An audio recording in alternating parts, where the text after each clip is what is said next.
벚꽃길을 이렇게 들어가는 느낌이 이렇게 납니다. 여기 보시면 꽃잎이 뭐 울린 산방은 하얀색. 여기는 생활 속의 디자인 수묵이라고 해서 우려. 여기는 보면 또 소나무로 그려놨는데 굉장히 강렬함이 우리를 이제 감동시키고 자극을 합니다. 그래서 이런 물감과 물감이 뒤엉키면서 저기 보면 목포 진도 있고 뭐 여기 이제 아까 그 유달초등학교에서 전시를 보시고 저 아래로부터 이렇게 올라올 수 있습니다. 여기 노족봉 예술공원 미술관이 있거든요. 여기 이제 2관입니다. 비엔날레 2관이 여기 열리는데 지금 앞에 보시면 이제 노족봉 입구거든요.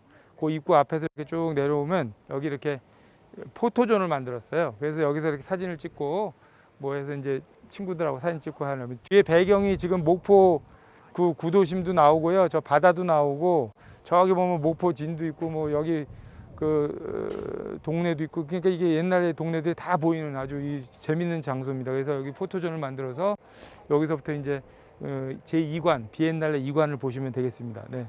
쭉 걸어가시면. 네. 비엔날레 2관인데 여기는 색깔이 붉은색입니다. 빨간색. 그래서 적백, 흑청, 오방색 중에서 여기는 붉은 전시관 이렇게 되시겠습니다. 그래서 들어오시면 우리 남도 출신들 그리고 또 그 이외에 우리 전통의 화맥을 계속 갖고 계시면서 이런 전통적인 성격을 되살리는 그런 작품들로 소개가 되어 있습니다.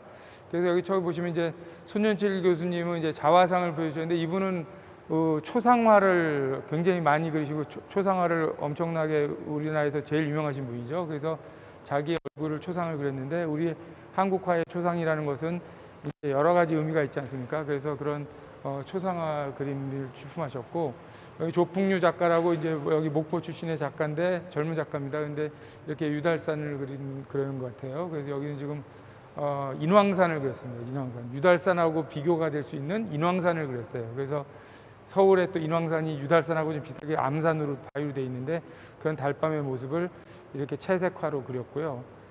김천일 교수님은 이제 우리 비엔날레 운영위원장이신데 항상 그 하시는 그 방식대로 이렇게 해서 우리의 산수, 실경 산수를 월출산 마을을 이렇게 또 그린 작품을 출품하셨고요.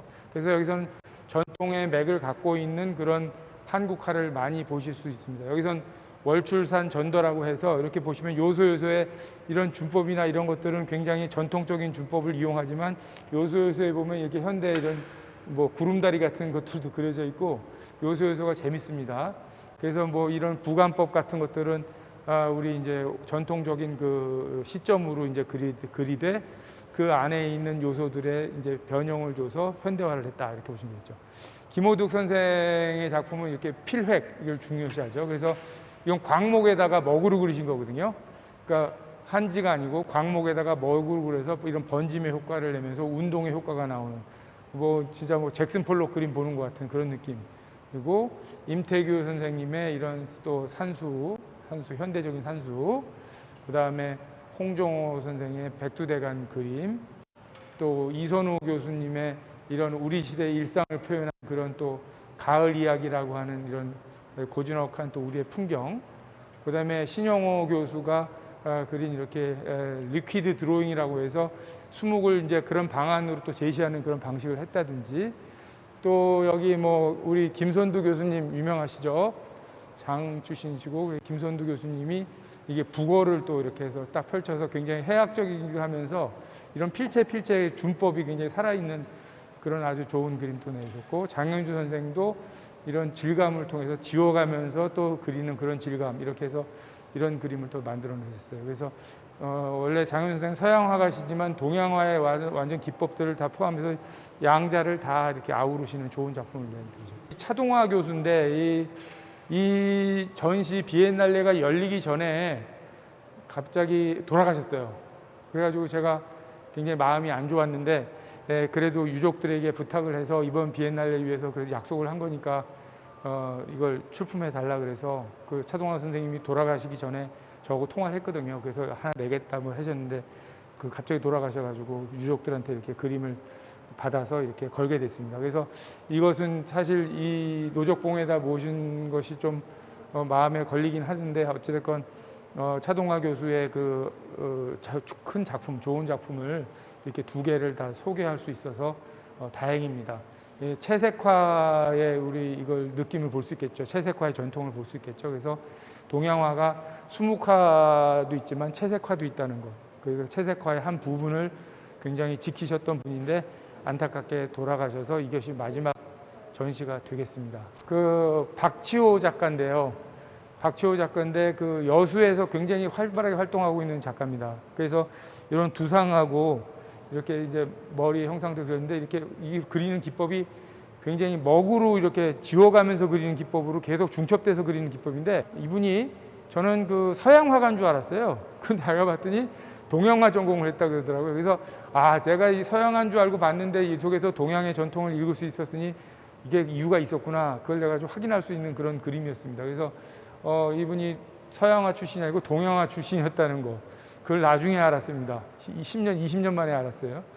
그런 작품이고요. 여기 이제 강종래 작가, 우리 이제 남도 지역 작가분이신데 이렇게 한지의 수묵 담채로 해서 또 이렇게 표현해 주셨고, 또 여기는 그 사진을 통해서 범선, 뭐 사막도, 뭐 이렇게 해서 파노라마 목포를 이렇게 쭉 해주셨습니다. 박종길 선생이 그래서 이 사라져 아까 우리 저기도 봤죠. 위에 올라가서 반 그런 풍경들도 있을 겁니다.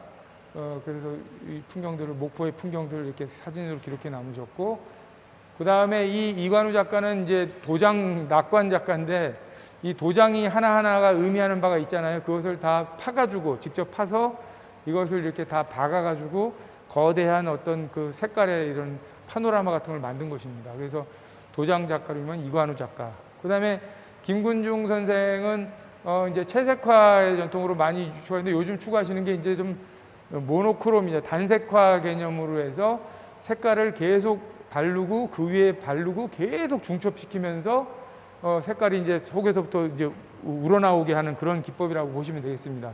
그래서 여기 보시면은 빨간색들도 가끔 보여요. 그러니까 빨간색 칠했다가 또 파란색 칠하고 또 지워가면서 계속 덮어가면서 색깔을 덮는 거예요. 그러니까 단순히 파란색만 나오는 게 아니라 그 뒤에 있는 빨간색도 겹쳐서 나온다고 생각하시면 되겠죠. 그래서 이렇게 깊이의 미술, 그것을 이제 알 수 있는 거고, 윤현식 선생은 이제 여기 출토라고 해서 이렇게 전통적인 이런 한지하고 이제 닭종이 같은 거라고 볼 수 있겠는데 그런 종이로 표현해가지고 질감을 드러내서 거대한 어떤 뱀 같은 것도 이렇게 그려 있어요. 뱀이 그 형상이 그려서 뭐 이런 토기도 있고 그래서 어떤 선사적인 출토라는 개념으로 만들었습니다. 그리고 박문수 선생님의 이런 도소람, 이런 전통적인 맥락을 그린 그림도 있고 이렇게 돼 있습니다. 그래서 이쪽은 남도는 남도의 맥, 전통의 맥, 그래서 전통적인 그런 화맥을 이제 보여주는 그런 전시다 이렇게 보시면 되겠습니다. 김종경 선생님도 우리 이쪽 지역의 이제 작가분이시고 이렇게 컬러풀하게 채색하는 느낌으로 표현을 했고요. 그다음에 여기도 이제 도시의 풍경을 그렸습니다. 허주혜 선생 이렇게 표시했고, 그다음에 이런 요소에서 보면 되게 재밌습니다. 재밌고, 그다음에 이제 우리 박주생 선생은 또 이런 그림 작품 인물상을 많이 그리시죠. 비 오는 날이라고 해서 이런 수묵의 느낌으로 갖고 현대인의 이런 초상을 그렸다 이렇게 보시면 되겠습니다. 그러니까 비엔날레 2관은 전통의 맥이라는 테마를 통해서 우리 전통의 화맥을 아직까지 잘 보존하시고 유지하시면서 그것을 현대화했던 작가들의 작품들을 이 비엔날레 2관에 소개했다. 그러니까 사실은 여기도 와서 봐야 되는 거죠. 저 1관과 3관만 보는 게 아니라 여기도 꼭 오서 보셔야지 균형 있는 우리 그 한국화의 그런 균형 있는 모습을 좀 느끼실 수가 있습니다. 그래서 대부분 노적봉미술관이 조금 건너뛰기가 쉬운데 건너뛰지 마시고 여기도 꼭 오셔서 여유를 갖고 이런 수묵의 그 맛을 좀 느껴보셨으면 어떨까 이렇게 생각합니다.